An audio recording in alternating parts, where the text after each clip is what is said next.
কথা বলিতে বলিতে বুদ্ধ তথাগত আম্রপালের হাত ধরিয়ে প্রতিশত জ্ঞান দেওয়ার জন্য বুদ্ধ গুম্ফায় নিয়ে চলিলেন। আরে বহিন, এখানে তো বুদ্ধ গুম্ফা নেই আছে, তাই আমি তোমাকে আমার বেডরুমে নিয়ে যাচ্ছি প্রতিশত জ্ঞান দেবো বলে। আরে नहीं বহিন नहीं, আমি অভিনয় করছি না, আমি তো তোমাকে অভিনয় শিখাচ্ছি।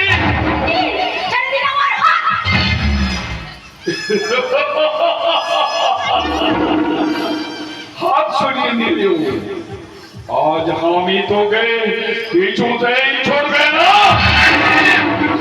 এতক্ষণ বুঝতে পেরেছি আপনার ইন্টারভিউর উদ্দেশ্যটা কি। এতো পরে বুঝতে পারবে। আগে বুঝলে কি আপনার এই মেয়ে ধরার মানে পারি না। আচ্ছা সত্যি সত্যি আপনি সেটা মানে অভিনয় করার সুযোগ করে দেন, তাই সংসারে যন্ত্রণায় দগ্ধ হয়ে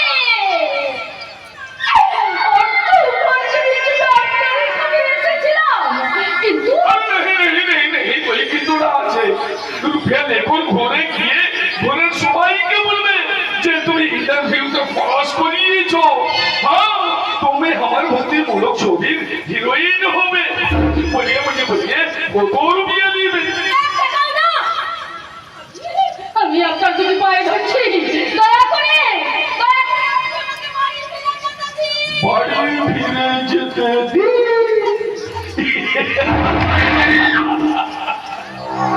তা কি করি বলবে না? अरे ता की क्यों बोल साला कभी हमारी स्त्री अधोहरा করে মরিয়ে গেছে। প্রতিদিন আমি সিধোলা সাজি উপোস করিয়ে আছি। চলিয়ে মনি চলিয়ে আমার বেডরুমে চলিয়ে। अरे दुनिया में विश्वास করবে না। আমি জনগণের কাছে কি আপনার এই বাদ চক্রের কথা ফাঁস করে দেব।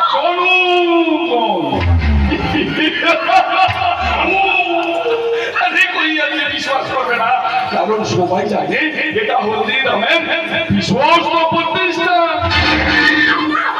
আমার থেকে আপনি খেলা করতে পারেন না। তোমাকে নিয়ে আমি উলঙ্গ করিয়ে একটু বলু ফিলিং তুলবে। আমাদের মতো শিক্ষিত মেয়েদের আর উলঙ্গ হওয়ার ভয় কোথায়? ও এই যে হাই ভাঙিয়ে দিবে। ধর্ষণ করার ভয় করো। চুপ কর। কেন চুপ করবো? যে দেশে আমাদের মতো শিক্ষিত মেয়েদের ঘরে বাইরে ট্রেনে বাসে নিরাপত্তা জায়গা নেই, সে দেশের মেয়েদের তো চিৎকার করতেই হয়। তবে করিয়েছি। अरे চিৎকার করে বলো যে বাঁচাও, এই কোথা से आज वो আমাকে বাঁচাও, আমার ইজ্জত নিয়ে গেল আমাকে। लेकिन আমি তো আজ তোকে छोड़বে না। हाँ हाँ কিছুতেই না। আমি নিজের হাতে একটু একটু করে সব মেরে খুলিয়ে নিবে। তারপর তোদের ওটাকে নিয়ে আমি যে নমুনা খাবে, তারপর তোর লোক থেকে নিয়ে আমি একটু ছবি তুলবে।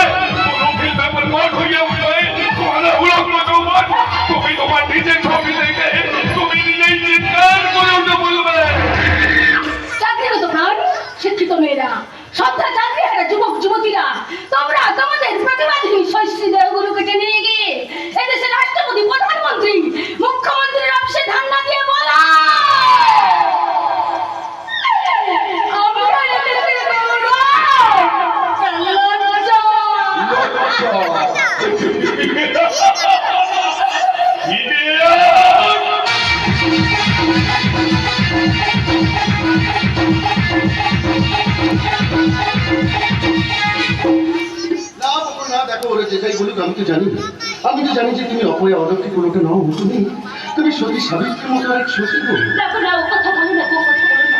সত্যি আমি অপয়া ফুলোটা।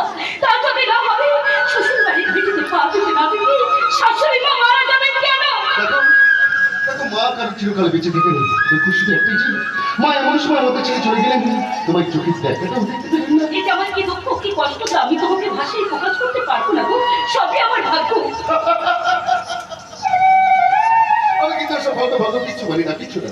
তুমি তোমার মুখ থেকে ওইসব কথাগুলো মুছে দিলে গিয়ে আমাদের এই সংসার সমারঙ্গনে ঝাঁপিয়ে পড়ো, দেখবে তুমি সবার চোখে মনি হয়ে উঠেছো। সেই স্বপ্ন নিয়েই তো আমি এই রায়বাড়ির বিয়ের মতো হয়ে এসেছি গো।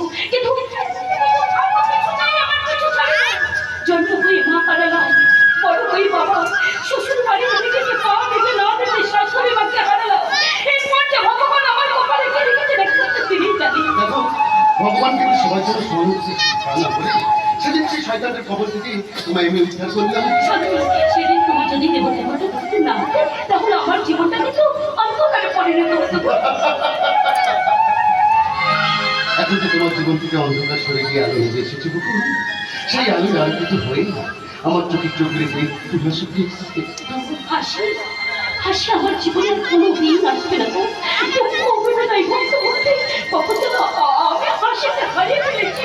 তাহলে তুমি বুঝবো যে তুমি আমায় একটু খুশি হওনি বাবু। ও কথা বলো না, ও কথা বলো না। তোমাকে পেয়ে আমি ভীষণ খুশি। তোমাকে স্বামীর উপর কাছে পেয়ে আমি এই জগতে সব পেয়েছি। ভীষণ ভীষণ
শুধু জীবনে বধু এসে দিতে দিলে না তুমি এসে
না